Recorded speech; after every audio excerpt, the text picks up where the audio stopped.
बाजार सवेरे में तृप्ति बात कर रही हूँ और सोने चांदी के साथ ही शुरुआत करेंगे क्योंकि देखिए ऐतिहासिक रिकॉर्ड रैली यहाँ पर सोने चांदी में जारी है और नए रिकॉर्ड हम रोज देख रहे हैं। और अगर आज की बात करें तो देखिए 4820 पर इस वक्त हम कॉमिक्स में गोल्ड फ्यूचर्स देख सकते हैं। शानदार तेजी यहाँ पर नजर आ रही है।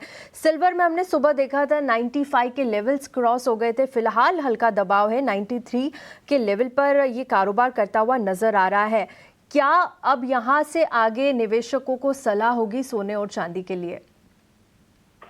Good morning. डेफिनेटली जिस हिसाब से ट्रेंड जा रहा है, जिस हिसाब से मोमेंटम बना हुआ है, एक लगातार पॉजिटिव मोमेंटम में ही अभी मेंस के मार्केट रहा है। And particular I think Boolean में जैसे ही यूएस प्रेसिडेंट के कमेंट आते हैं यहाँ पे कुछ न कुछ प्राइजेस में और अप्रिसिएशन आता हुआ दिखा है। सिल्वर डेफिनेटली क्योंकि काफी बढ़ चुका है, इन पर्टिकुलर प्राइजेस में रिस्क रिवॉर्ड वाइज थोड़ा अभी बैलेंस नहीं दिख रहा, तो इस हिसाब से हायर लेवल से थोड़ा एक कंसोलिडेशन का मूव है। हालांकि गोल्ड में अभी भी तेजी बनी हुई है। जब तक ये ग्रीनलैंड वाला इश्यू क्लियर नहीं होता, ये पॉजिटिविटी बनी रहेगी। आज फोकस मार्केट का होगा। जो वर्ल्ड इकोनॉमिक फोरम है उसमें यूएस प्रेसिडेंट की 7 बजे स्पीच है, उस स्पीच पे पूरा मार्केट फोकस्ड है। उसके पहले लग रहा है कि बुलियन में जो तेजी है वो बनी रहेगी। हालांकि गोल्ड में प्रेफरेंस देना चाहिए, गोल्ड में बाय करना चाहिए। आई थिंक पर्टिकुलर जो लास्ट क्लोजिंग था वहीं बाय कर ले।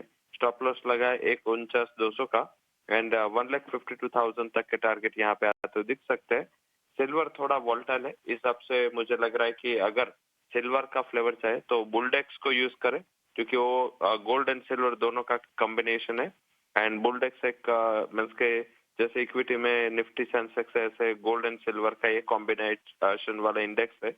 इसमें 41,500 पे बाय कर सकते हैं with stop loss of 41,000 and target 43,000 तक आते हुए दिख सकते हैं। ठीक है, यहाँ पर आप सोने में सुझा रहे हैं कि फिलहाल आप यहाँ पर करंट लेवल से खरीदारी कर सकते हैं। 149,200 का एक एसएल आपको लगाना होगा और यहाँ पर आगे जाकर 1,52,000 तक के टारगेट यहाँ पर आपको मिलेंगे। साथ ही चांदी में भी आपने रणनीति सुझाई है, लेकिन थोड़ा सा वॉलेटाइल मार्केट है चांदी का। चलिए, सोने चांदी पर राय होगी, लेकिन कच्चे तेल में क्या चल रहा है? देखिए लगातार यहाँ पर भी डिसरप्शंस है और कल की बात करें तो कजाकिस्तान में भी यहाँ पर अब सप्लाई में डिसरप्शंस आए हैं। हालांकि कोई जियोपॉलिटिकल टेंशन नहीं है, वहां कुछ पावर की वजह से कुछ इशू हुआ जिसकी वजह से उनकी जो 2 ऑयल फील्ड्स थी वहां पर अभी प्रोडक्शन नहीं हो रहा है, जिसकी वजह से ये डिसरप्शंस देखने को मिल रहे हैं। क्या रणनीति कच्चे तेल में बनाई जाए? क्योंकि देखिए जियोपॉलिटिकल कंसर्न्स जो दूसरे हैं ग्रीनलैंड को लेकर, आज डावोस में भी ट्रंप की एक स्पीच है, उस पर भी नजरें हैं। तो किस तरह का आप आगे आते हुए देख रहे हैं कच्चे तेल में लेवल्स? कच्चे तेल में जरूर से कल मीन्स के कजाकिस्तान के न्यूज की वजह से मीन्स के एक अच्छी तेजी थी। हालांकि आपने जो क्लैरिफिकेशन दिया वो राइटली पॉइंट आउट किया कि जो भी पहले मार्केट को ऐसा था कि कुछ जियोपॉलिटिकल हुआ है, बट बाद में जो क्लैरिटी आई कि जियोपॉलिटिकल नहीं है, ये कुछ अपने खुद के पावर इश्यू के हिसाब से ये सारा मामला चला था, तो हिसाब से फिर से प्राइजेस में कंसोलिडेशन चालू हुआ। मुझे लग रहा है कि एक सिग्निफिकेंट न्यूज नहीं है। आगे जाके अगर ऐसा ही चला रहा तो मेरे हिसाब से इकोनॉमिक कंसर्न्स मार्केट में रेज हो गए और इस हिसाब से कल भी हमने देखा कि बेस मेटल्स में कुछ इतना ज्यादा एप्रिसिएशन हमने आता हुआ नहीं दिखा था, क्योंकि जिस हिसाब से हम जा रहे हैं, पर्टिकुलर अगर ग्रीनलैंड यूएस वाला इश्यू डिफन होता है तो मेरे हिसाब से यहाँ पे थोड़े आगे जाके इकोनॉमिक कंसर्न्स रेज हो गए। उस हिसाब से मुझे लग रहा है कि कच्चे तेल में जो तेजी कल आई थी वो सस्टेनेबल नहीं है। सेल करके चले कच्चे तेल को 55-28 के करीब 5440 का टारगेट होगा, 5560 का एक स्टॉप लॉस लगा। ठीक है, यहाँ पर कच्चे तेल पे शॉर्ट करने की सलाह आप दे रहे हैं। 5228 के लेवल पे टारगेट्स 1440 का और एक एसएल लगाना होगा 5560 का। ये तो हो गई कच्चे तेल की बात। लेकिन हाँ, बेस मेटल्स में आपने सही कहा, कल के दिन में हमने प्रेशर देखने को मिला M6 पर। देखिए घरेलू बाजारों में हमने देखा कॉपर में करीब 1.25% की गिरावट, लेड में 1% से ज़्यादा, निकल भी गिरावट पर था, एल्यूमिनियम में भी करीब आधे से 1% की गिरावट देखी गई।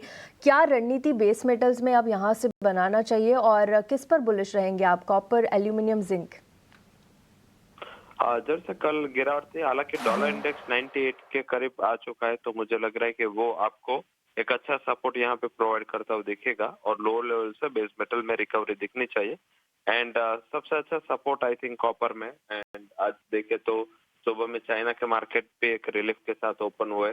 Asian economies and Asian market भी यहाँ पे थोड़े स्टेबल दिख रहे हैं, तो थोड़ा सेंटिमेंट कंपेरेटिव यस्टरडे आज थोड़े इम्प्रूव हुए। तो मुझे लग रहा है कि यहाँ पे कॉपर में एक अच्छी अगर शॉर्ट टर्म का आउटलुक है तो एक अच्छी रिकवरी आएगी। तो करंट लेवल 1285 था। अगर इमीडिएट ओपनिंग में 1280 के करीब मिल जाए, जनवरी फ्यूचर को बाई करे with stop loss of 1272 and जो टारगेट है वो 1300 तक फिर से अप्रोच होते हुए दिख सकते हैं। एंड शॉर्ट टर्म के लिए एल्यूमिनियम भी पॉजिटिव है, 314 के करीब क्लोज हुआ था। इमीडिएट अभी ग्लोबल फ्यूचर थोड़े वीक है, तो अगर 312.80 पे मिल जाए तो जनवरी फ्यूचर बाय करें। स्टॉप लॉस 310 का होगा और 320 का शॉर्ट टर्म का टारगेट होगा। ठीक है, बेस मेटल्स में एल्यूमिनियम और कॉपर आपकी पसंद रहेगी। और कॉपर में आपने बताया है कि 1272 का एक एसएल लगाना है, 1280 के आसपास अगर मिलता है तो यहाँ से खरीद के चलिए, और 1300 तक के लेवल्स यहाँ पर आपको कॉपर में आते हुए नजर आएंगे। लेकिन एक क्विक राय आप नेचुरल गैस पर भी दीजिएगा रवि। देखिए 2 दिन पहले तक शानदार तेज़ी, करीब 12 से 14% की तेज़ी हम नेचुरल गैस में देख रहे थे। कल के सेशन की बात करें तो थोड़ा दबाव था, लेकिन उसके बाद हल्की फुल्की तेज़ी यहाँ पर नजर आई। नाइमेक्स की बात करें तो यहाँ पर 1% से ज़्यादा की गिरावट हम देख पा रहे हैं फ्यूचर्स के लिए। क्या सलाह होगी एनजी के लिए, क्योंकि जो वेदर के फोरकास्ट आते हैं उसकी वजह से काफ़ी वॉलेटाइल दिखता है नेचुरल गैस भी। क्या कोई रणनीति यहाँ पर बनती हुई नजर आ रही है?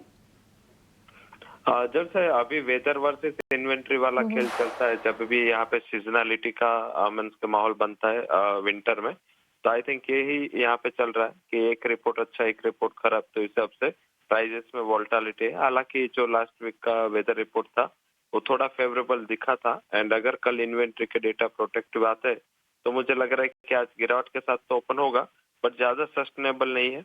एंड फरवरी फ्यूचर जो है 290 के करीब क्लोज हुआ था, इसको 288 पे बाय करें। स्टॉप लॉस 284.20 का लगा है। मुझे लग रहा है कि फिर से यहाँ पे 300 तक के प्राइसेस की रिकवरी आते दिख सकती है। यहाँ पे जनवरी फ्यूचर्स एक्सपायरी पे गया था, हिसाब से थोड़ा बहुत वोलेटिलिटी कल इवनिंग सेशन में देखने को मिला था, बट मुझे लग रहा है कि ट्रेंड अभी भी पॉजिटिव है। एंड मीन्स के अनफॉर्चुनेटली एंड काफी टाइम के बाद ऐसा हुआ है कि जनवरी से फरवरी फ्यूचर बैकवर्डेशन में था। अभी तक ऐसा ट्रेंड है कि ये कॉन्टांगो मीन्स के जनवरी से फरवरी फ्यूचर ऊपर रहता है, इस टाइम नीचे है। तो मुझे लग रहा है कि जो डिमांड का सारा शिफ्ट है वो नेचुरल गैस में आएगा, और ये एक्सपायरी के बाद आपको यहाँ पे अच्छी रैली आती हुई दिख सकती है। ठीक है, काफ़ी बुलिश व्यू नेचुरल गैस में, और आगे भी आप अच्छे लेवल्स आते हुए यहाँ पर देख रहे हैं। तो नेचुरल गैस में भी आप खरीदारी कर सकते हैं। लेवल्स आपको जो रवि ने सुझाया है उनका ध्यान ज़रूर से रखिएगा, यहाँ पर भी आपको अच्छे लेवल्स आते हुए नजर आएंगे। बहुत बहुत शुक्रिया रवि जी आपका हमारे साथ जुड़ने के लिए और आज की कमोडिटीज़ पर पूरी